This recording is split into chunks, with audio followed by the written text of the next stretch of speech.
शरीर को पवित्र रखकर आपके दर्शन करने आया करूंगा, ताकि आपके दर्शन की प्रेरणा मुझे इस पाप कर्म से दूर रखे तथा इससे मुझे निवृत्त कर सके। पहले तो हम आपका धन्यवाद देते हैं कि अभी आप में इतना आत्मबल बचा है कि आप अपनी कमी को सभा में रख रहे हैं। आप बहुत मतलब अभी आत्मबल से युक्त है ना, ऐसी बातें समाज में नहीं रखी जाती, हिम्मत नहीं होती ना ऐसा कहना, अपनी कमियों को प्रकाशित किया। तो इसका मतलब कहीं किसी कोने में अभी सत्य का अस्तित्व है। देखो, ये तुम्हारी ही गलती नहीं है, ये संपूर्ण सृष्टि में काम अपना तांडव मचाए हुए। भाई हम चुप हैं, तुम चुप हो, लेकिन तुम मुखर हो गए तो सबकी दृष्टि तुम्हारे पे जाएगी। फिर लौट के अगर अपने हृदयों में देखा जाए तो कुछ ऐसा ही है सबका जीवन। ओपन हो गई तो फिर मुख में कालिक पोती, समाज का ऐसा स्वरूप। लेकिन जो कालिक पोत रहा वो भी अपने हृदय को देखे। काम कोई ऐसा नहीं कि किसी को बख्श दे, उसी को बख्शता है जिसने भगवान को आश्रयदाता मानकर और भजन शुरू किया। अब तुम्हारे प्रश्न का उत्तर देते हैं। ये काम सुख बुद्धि होने के कारण आदरणीय और प्रिय हो गया, नहीं हुआ? सुख मिलने के कारण। आप ईमानदारी से बताओ, क्या आज तक आपको तृप्ति हुई? सच्ची बताना। नहीं ना? आज भी वही चाह है जो पहले से थी। इसका मतलब कभी नहीं हो सकती, क्योंकि वहां नहीं है सुख। विचार खुले, जब आपने प्रश्न किया तो इस शरीर में है क्या? इस शरीर में है क्या? मल और मूत्र के ही तो द्वार हैं, जहां छू जाने पर हाथ हमको पवित्र करना पड़ेगा। क्या है? दुर्गंध युक्त, चाहे जितना सुगंधित पेय पियो, भोजन पाओ, 6 घंटे बाद दुर्गंध युक्त मल बन जाएगा। एक मल का द्वार है। चाहे जितना सुंदर जूस और दूध पियो, एक मूत्र बन जाएगा। दोनों के द्वार हैं, मल और मूत्र। उसके सेवन का केवल एक ही मार्ग बताया गया है कि संतानोत्पत्ति रूपी जो भगवान की सृष्टि का क्रम है, उसकी पूर्ति के लिए काम का आदर किया गया है। भगवान ने कहा धर्मयुक्त काम मैं हूं, अर्थात जो ये सृष्टि जनित क्रिया है, संयम के द्वारा संतानोत्पत्ति करने के लिए ये जो पाणी ग्रहण संस्कार किया जाता है, इसकी ये वैराग्य को प्राप्त हो जाएगा, घृणा को प्राप्त हो जाएगा, और वो सच्चे मार्ग का पथिक बन जाएगा। पति पत्नी दोनों एक ही धर्म का आश्रय लेकर, भगवद आश्रय लेकर संतान उत्पन्न करना, मानो सृष्टि रूपी भगवान की पूजा करना, बस इतने के लिए काम का आदर है। ये व्यर्थ में गंदे आचरण करना है। ये जो अभी इन्होंने प्रश्न के पहले हमें बताया, क्योंकि हम तो बच्चापन से गंगा किनारे रहे, शास्त्र की बात तो हमें पता है, लेकिन ऐसा पता कि स्त्री स्त्री से आसक्त हो जाए, हमने तो सुना मोह है न नारी नारी के रूपा। शास्त्र तो ऐसा, आज उल्टा हो, कलयुग का यही उल्टा हो कि स्त्री क्या बताया था, स्त्री स्त्री के हाँ, अब इनका तो मतलब हमें कहीं शास्त्र में परिचय ही नहीं मिला। ये तो मतलब कलयुग की देन हो रही है। देखो, यदि तुम्हें भगवान ने मानो दे दी है और सुख और शांति की इच्छा है, तो वो केवल भगवान की शरण में, भगवान के नाम में। नहीं तो जैसे मन समझाता है कि एक बार भोग लूं तो शांति मिल जाएगी, ऐसा मन कहता है कि जो इच्छा होती है एक बार तो यार देख लेते हैं। आपने अनेकों बार देखा है, अनेकों शरीरों को देखा, ईमानदारी से आप कह रहे हो, फिर भी आपकी वृत्ति वही है। आज से अपने इस दगाबाज मन की सलाह को मारना सीखो, महात्मा बन जाओगे, कुछ नहीं बिगड़ा है।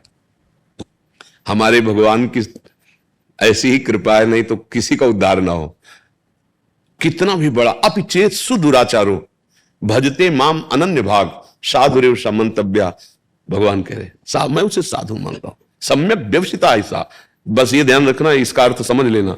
उसने बुद्धि से निश्चय कर लिया कि यार अब इसमें किसी में सुख नहीं है, हम जो सुख शांति पाना चाहते हैं वो इनमें नहीं है, वो भगवान में है। अगर ये जो आजकल चला है जीवन नाश की लीला, ये बहुत खतरनाक है। जैसे बच्चे गंदे आदतों में फंसते चले जा रहे हैं। अब नए नए लड़के 30 के हो गए, मुझे ब्याह नहीं करना, माता पिता कहते हैं नहीं, क्यों? क्योंकि उनकी रुचि स्त्री शरीर में नहीं, पुरुष शरीर में है।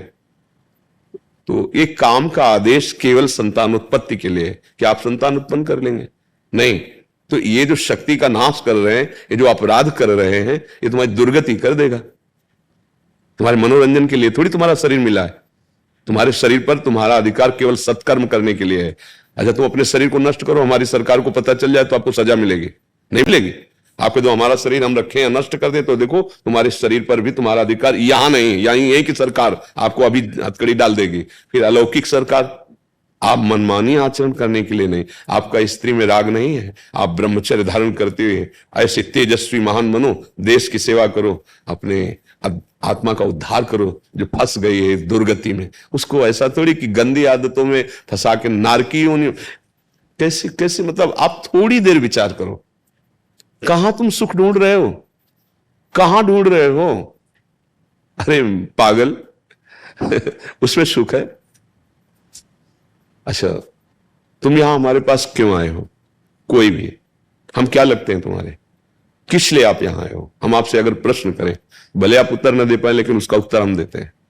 आप इस बात के लिए आए हो कि जो मैं कर नहीं पाया वो आप कर लिए, जो मैं नहीं कर पाया वो आप कर लिए, इसलिए हम हाथ जोड़ते हैं और आपसे जानना चाहते हैं कि मैं कैसे निकलूं, जहां नहीं फंसना चाहिए वहां फंस गया। सार बात है ये, कुछ नहीं है। पांच भौतिक शरीर जैसे हमारा तैसे आपका, जो आप भगवान के अंश हो वैसे मैं अंश हूं, पर भगवान की कृपा से बचपन से बात समझ में आएगी कि बहुत जन्म बीत गए धोखे में, ये जन्म बिल्कुल धोखे में। ठाकुर कृपा से लग गई ब्रक, 13 वर्ष की अवस्था से लेकर जैसे भगवान ने चलाया आज तक वैसे। ए भाई, हमारी बात जैसे तुमने बताई ना, ऐसे हमारी बात मान लो। हां, सुख मिला, वो सुख मिला जो त्रिभुवन में कभी कहीं नहीं मिल सकता, केवल भगवान की शरण में होकर। आप जैसे दुख, तो देखो किडनी फेल है, मां के गर्भ से इसकी रचना हुई थी, पॉलिसिस्ट किडनी ये रोग है जो मां के गर्भ से वंशानुगत होता है। 35 वर्ष की अवस्था में प्रकाशित हुआ, 18 साल हो गए इसका दुख, अभी थोड़ी देर में डायलिसिस में जाएंगे। कोई दुख नहीं हमें, पाई भर दुख नहीं। तुम्हें लग रहा है मैं दुखी हूं, मैं चिंतित हूं, मैं डिप्रेशन में हूं? नहीं, ये मिला है हर दुख सह करके उस सच्चिदानंद के मार्ग में दौड़ते हुए, काम क्रोध लोभ मोह मद मत्सर एक एक की वृत्ति को देख करके इनसे बचाव पक्ष रखते हुए निकल जाना। हमें तो लगता है कि इनको स्त्री शरीर से प्यार नहीं, वो काहे को धोखे में किसी को डालते हैं। अरे उसके लिए तो दूसरा वर मिल जाता, आपने उसको स्वीकार किया और उसके प्यार का विभाजन उसको बर्दाश्त नहीं होगा। आप समझो उसके हृदय को कितना दुख हो रहा है कि वो जब जान रही मेरा पति ऐसे आचरणों से उसके, अब आपको क्या अपराध नहीं लग रहा? आप सोचो कैसे पापाचरण में उतरे हो, कहां उतरे हो। अभी चांद से निकलो। महाराज जी, जैसे आपने बोला कि विवाह की इच्छा नहीं होती, वैसे हमारे पास बहुत सारे ऐसे प्रश्न आते हैं कि वो विवाह नहीं करना चाहते, बट पारिवारिक इतना दबाव होता है कि वो क्या खुल के अपनी बात रखें? नहीं, रखना चाहिए खुल के बात। किसी लड़की के साथ धोखाबाजी करोगे तो तुम्हारे, या कोई लड़की किसी पुरुष के साथ धोखाबाजी, तुम्हारी स्त्री शरीर में आ सकती है, तो खुल के बात करो ना, खुल के बात करो। दूसरे की जिंदगी के साथ खिलवाड़ क्यों करो? मान लो आपको वो जो हमें तो शब्द याद नहीं, हाँ, तो आप किसी वर को आप वर्ण करें समाज और पिता आदि की दबाव के कारण, और आपको वो प्रिय है नहीं, फिर उसकी जिंदगी के साथ धोखा हुआ। या आप जो दूसरा शब्द है उस, हाँ, वो आपको लड़की प्रिय नहीं, लेकिन आप अपनी शान मर्यादा रखने के लिए, तो वो तुम्हारी मर्यादा रखने केवल चीज है क्या? वो तो पाणी ग्रहण की अपने जीवन की हर आवश्यकता आपसे पूर्ति कराना चाहेगी। अगर ऐसा नहीं तो आप उसके साथ दगा कर, और फिर आप कहां गिर रहे हैं? आपका मतलब, मुझे तो इतना ऐसा लगता है कि भगवान ने बड़ी कृपा कर दी। यदि तुम्हारा ब्याह में मन नहीं, तुम्हारा स्त्री में आसक्ति नहीं, तो जीवन भर इसी से डरते रहा जाता है। महात्मा बनकर भी इसी बात से डरते रहा जाता है कि कहीं हमारे कदम फिसल न जाए, और उसको रुचि नहीं। अरे यार, महात्मा बनने में क्या दे रही है? तुम पैंट शर्ट में महात्मा रह सकते हो, ब्रह्मचारी रहो, खूब व्यायाम करो, भगवान नाम जप करो, नौकरी पेशा करो, समाज सेवा में लगा दो, जीवन कृतार्थ हो जाए। काहे को गंदे। महर्षि, बात यहीं तक रुक जाए तो ठीक है, बट जैसे आपने बोला स्त्री में रुचि नहीं है बट पुरुष में है। अरे ये, हाँ, ये माया का बहुत मलिन फंदा पड़ गया, माया को बहुत मलिन फंदा पड़ गया। कामोपभोग में जो ऐसी रति हो गई, बहुत ही हानिप्रद है, बहुत हानिप्रद है। क्योंकि हमारा जीवन केवल कामोपभोग के लिए नहीं है, हमारा जीवन काम पर विजय प्राप्त करके राम की प्राप्ति के लिए, विश्राम आत्मबोध प्राप्त करने, केवल यही सुख हमारे लिए है क्या? भाई, बंदर कुत्ता कबूतर पशु पक्षी सब इसी में लगे। फिर कहा गया दुर्लभो मानुषो देहो देही नाम क्षण भंगुरहा तत्रापि दुर्लभम मन्ये तो वैकुंठ प्रिय दर्शनम। बड़ा दुर्लभ मानव देह, इसके लिए दुर्लभ देह बहुत मतलब हानि का विषय है, बहुत पछताना पड़ेगा। अभी श्वासें हैं, काम बना लो, राधा राधा राधा, और अब लो नशानी अब ना न सही हो। कोई भी गलती सुधारी जा सकती है, अभी समय है, अभी प्राण है शरीर पे, नहीं फिर तो चांस ही नहीं है। फिर तो चांस है जब इन कर्मों का, अगर ये नष्ट नहीं हुए कर्म, और इन कर्मों का आप गुप्त रूप की ये सब बातें मतलब है, संत महात्मा क्यों इस विषय पर जाए? पर भगवान की ऐसी लीला है कि अब ऐसे जिससे संतान उत्पन्न होती है वही वीर्य है ना। आप किसी भी तरह से उसका क्षय करते हैं तो संतान के हत्यारे हुए कि नहीं? सूक्ष्मता से बताओ। अगर वही यथायोग्य स्थान पर पहुंच जाता तो संतान रचना हो जाती ना। अब आप उसको कहां प्रयोग कर रहे हैं? वही संतान है ना, उसमें जीव है, वो व्यर्थ नहीं है। महापापी हो जाओगे, इसलिए बुद्धि भ्रष्ट हो जाती है और दुर्गति को प्राप्त होती है। चाहे अब ये जो शब्द आप बोल रहे हो ये तुम्हारे सुधार के लिए बोल रहे हैं। यदि तुम्हें स्त्री शरीर प्रिय नहीं, पाणी ग्रहण करने की भावना बिल्कुल मत रखना, क्योंकि केवल पाणी ग्रहण संतान उत्पत्ति सृष्टि पूजा के लिए तुम ब्रह्मचर्य रहकर समाज की सेवा कर सकते हो। आप देखो ना अपने देश प्रदेश में है, रहकर कर सकते हो। आप एक तेजस्वी तपस्वी हमारे देश के वीर जवान हो सकते हो, देशभक्त हो सकते हो, भगवान के भक्त। आओ, दिव्यता की तरफ, पशुता की तरफ क्यों जा रहे हो? चाहे माता बहन हो, चाहे पुरुष हो। यदि आपको ऐसा नहीं तो आप अपने घर में रहकर ब्रह्मचर्य पूर्वक तपस्या आराधना करो। एक से एक देवियां महाभागवत हुई जिन्होंने भगवान को अधीन कर लिया है। ऐसे नार की बेमतलब चेष्टाएं, बेमतलब क्रियाएं, तो बेमतलब जीवन व्यर्थ चला जाएगा भाई। इसमें कोई सार नहीं। अगर अग्रस्त होकर उसके अंदर काम वेदना आती है, वो अपनी पत्नी को स्वीकार करता है तो कोई पाप नहीं, क्योंकि धर्म से उसने अग्नि को साक्षी करके वेद मंत्रों के द्वारा पाणी ग्रहण किया है, भगवान को साक्षी किया है। अगर वहां तो उसका, लेकिन अन्य, ये बहुत बड़े पाप की बात है भाई। हम तो प्रार्थना करते हैं कि आपकी बुद्धि बहुत जल्दी शुद्ध हो और आप इन सब दोषों से मुक्त हो जाए। महाराज जी, इसमें एक और प्रश्न था महाराज जी, जैसे क्या स्वभाव को परिवर्तित किया जा सकता है? ये भैया आप स्वभाव ना परिवर्तित करें तो भगवत प्राप्ति कैसे करेंगे? अरे भाग्य का परिवर्तन, स्वभाव का परिवर्तन, ये कोई खिलवाड़ का मार्ग थोड़ी, परमार्थ का मार्ग है। जो नर होए चराचर द्रोही, आवे सभय शरण तक मोही, तज छल कपट मोह मद माना, करो सत्य ते साधु समाना। वृंदावन में बैठ के बोल रहे हैं, केवल ये राधा राधा जपे, आज के बाद अपने नियम का पालन करें, पीछे वाले को आग लगा देंगे। कैसी बात करते हो? हम किसी के बल से बोलते हैं, हम कोई प्रवचन थोड़ी केवल कर रहे हैं। और जीवन का परिवर्तन ना हो जाए, दिव्यता ना। हां, अब सावधानी की बात कह रहा हूं। पीछे जो हमारे देह रचने के समय कर्म बनाए गए, उनमें सुख और दुख का संयोग रहता है। जैसे ये किडनी फेल, हम किसी भी दुख का तारतम्य न जोड़ें, वो पहले से निश्चित है। लेकिन जो नवीन खेती है, इसमें आग लगा सकते हैं। पुराना स्टॉक जो जमा है वो हमारे हाथ से खत्म, उसकी चाबी भगवान के हाथ में है, जो संचित कर्म कहते हैं। ये जो नवीन कर्म इस जन्म में बन गया, इसको सुधारा जा सकता है, प्रायश्चित किया जा सकता है। अभी संभाला। सबसे पहला प्रायश्चित अबलो नसानी अबना नसे हो, वो तुम हाथ उठा के बोले हो। दूसरा प्रायश्चित भगवान का नाम निरंतर रटना। तीसरा, जब हम भगवान के आश्रित है तो वो अहम त्वाम सर्व पापेभ्यो मोक्षयिष्यामि मा शुचा, मुनि के बल से कहते हैं।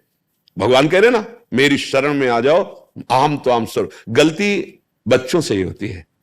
हमारी दृष्टि में, हमारे भगवान की दृष्टि में आप बच्चे ही हो। जब शुद्ध ज्ञान नहीं है तो चाहे 80 साल के हो, बच्चे ही तो हो। ये कौन खेल खेलता है? बच्चे ही तो खेलते। बच्चे अज्ञानी हो, अभी अज्ञानी, अब जग रहे हो, हम तुम्हारा सहयोग करते हैं। यहां आशीर्वाद मांगने की जरूरत नहीं। सतमार्ग में तुम चलो, जान की ताकत लगा देंगे। जो हमारे जीवन में जितना है, हम इसीलिए बैठे हैं, इसीलिए बोलते हैं। हमारा उद्देश्य केवल है कि हमारे देश, हमारी समाज समझे अध्यात्म किसे कहते हैं। नहीं, जाओ, तुम्हें डांट के भगा देंगे, फिर इसके बाद परिणाम देखना कि तुम्हारे जीवन का परिवर्तन होता है कि नहीं। तो कटु व्यवहार, कड़ुआ शब्द अगर तो समझ लेना कि हमारे समन किया जा रहा है पापों का। अगर हमें ड्रामा करना हो तो मीठे मीठे बातें बोल के तुम्हें निपटा सकते हैं, लेकिन हम फिर समय क्यों दे तुम्हें? सबसे बड़ी कीमत समय की होती है। यही समय हम एकांत में बैठकर अपने लाडली लाल के चिंतन, लेकिन हम आपको समय देते हैं कि आपकी बिगड़ी सुधर जाए। हमारी बात मान लो, परम कल्याण का मार्ग है। न जंतुर बनाने की जरूरत है, ना किसी का हाथ रखवाने की जरूरत है। बात मान लो, भगवान तुम्हारे साथ है, और क्षमा इसलिए कर देंगे हमारे बाप हैं वो, हम उनके अंश हैं। ये नहीं डरना कि अब हमारा क्या होगा। अगर हरि शरण में आ गए तो देखो, आप चरित्र पढ़ के देखो कि बड़े गंदे गंदे आचरण करने वाले महात्मा बन गए। चरित्र हमारे भगवान ऐसे करुणामय न होना तो हम लोगों की बस नहीं है। कहां वो अव्यक्त अखिल ब्रह्मांडों के स्वामी, और कहां हम एक शरीर पे आसक्त जीव, भला उनको कैसे? पर उनकी कृपा से। तो वही कृपा आप पर भी है, क्योंकि आप भी उनके बच्चे। बस नियम से चलना। और नाम जब शुरू किया कि नहीं? महाराज जी, जैसा गाड़ी चलाते हैं, नहाते समय, जब वृक्षों पे पानी डालते समय नाम जप करता हूँ, और जैसे आपका प्रवचन सुनता हूँ रात में, उसके बाद राधा नाम का जो कीर्तन है वो सुनता हूँ। बस धीरे धीरे काम बनता जाएगा। अच्छा, कोई नशा और ये सब? आज तक जीवन में ना शराब पी, ना अंडा खाया, ना मांस, ना मटन, ना जीवा। हाँ, कोई न कोई दोष नहीं, कोई बात नहीं, इसमें दुखी हो, कोई न कोई दोष गिराता है। किसी को कोई दोष होता है, किसी निर्दोष तो है नहीं कोई, निर्दोष तो ब्रह्म है या जो ब्रह्म आराधन में है। नहीं भाई, बहुत तुम्हारा आदर करते हैं, इसलिए पहले धन्यवाद दिया। आप अपने जीवन को सुधारिए और आज सुनो, प्रसन्न होके देखिए, आज से आप बल देखिएगा, सहयोग कैसा मिलता है ये खुद देखिएगा आज से। ये जबान से नहीं, अंदर से। अगर तुम ऐसे किए हो ना और रो दिए हो ना, तो तुम देखना कि अगर तुम सोचोगे भी तो उसी सोच में बैठे दिखाई देगी, तुम्हें भय लगेगा सोचने में, करने की तो बात जाने दो, बस जैसे कहे वैसे चलो। प्रभु महाराज जी, 2 महीने में मैं आपके दर्शन करूंगा पवित्र रहकर, ताकि मैं हाँ नहीं, वो तुम्हारी रुचि की बात है। मेरे मन में ये भावना रहेगी कि मैं पवित्र रहूंगा तभी महाराज जी के दर्शन कर पाऊंगा। नहीं, ना पवित्र अगर देखो उसमें तो जाना नहीं। और हाँ, और अगर इधर उधर कहीं मान लो घर में, तो उसको मत सोचना कि अपवित्र हो गए, क्योंकि अगर कहे कि हम बीमारी ठीक करके डॉक्टर के पास जाएंगे तो थोड़ी गलती है। हम जैसे भी हैं, पिछले बुरे कर्मों का प्रायश्चित कुछ कर, तुम नाम जप करो और गंदे आचरण मत करना। वकील जोरदार हो, मुकदमा जीत जाते हैं, तो चिंता मत करो। हाँ, चिंता मत करो। और सबसे प्रार्थना है, देखो ये भाई महात्मा का अंश कहीं हृदय में है, सत्यता है तभी बोल पाए हैं। और हम जानते हैं, जैसे लोग नहीं कहते हम अमुक, हमने बचपन से मन को पढ़ा, ये बेईमान किसी का दोस्त नहीं है, एक क्षण में गिरा सकता है। तो सबसे गलतियां होती हैं। भगवान का आश्रय लेकर हम अपनी गलतियों को हटाकर कि सद्गुण प्राप्त करने के लिए मानव देह प्राप्त किए, हम अच्छे आचरण करें, हम भगवान को प्राप्त हों, हमारा मन आनंदित हो जाए। अब हमारा जन्म सुअर कुत्ते की तरह ना हो। ये मनुष्य जन्म है यार, मनुष्य जन्म है, इसको ऐसे गंदी बातों में मत काटो। और जो नहीं समझना चाहेंगे वो भगवान की बात नहीं समझते, फिर हम तो उनके दास हैं, कैसे समझे। व्यर्थ में ब्रह्मचर्य नष्ट करना मृत्यु पाप, इसके सिवा और कुछ नहीं है। करके देख लो, बाद में जब तुम्हारे हृदय की स्थिति हो तब समझना, क्योंकि सारी लड़ाई यही होती है और तुम्हारी रुचि रही है। तो अगर तुम संयम से रहो तो पैंट शर्ट में तुम महात्मा बन सकते हो, असंयम तो ठीक बात है।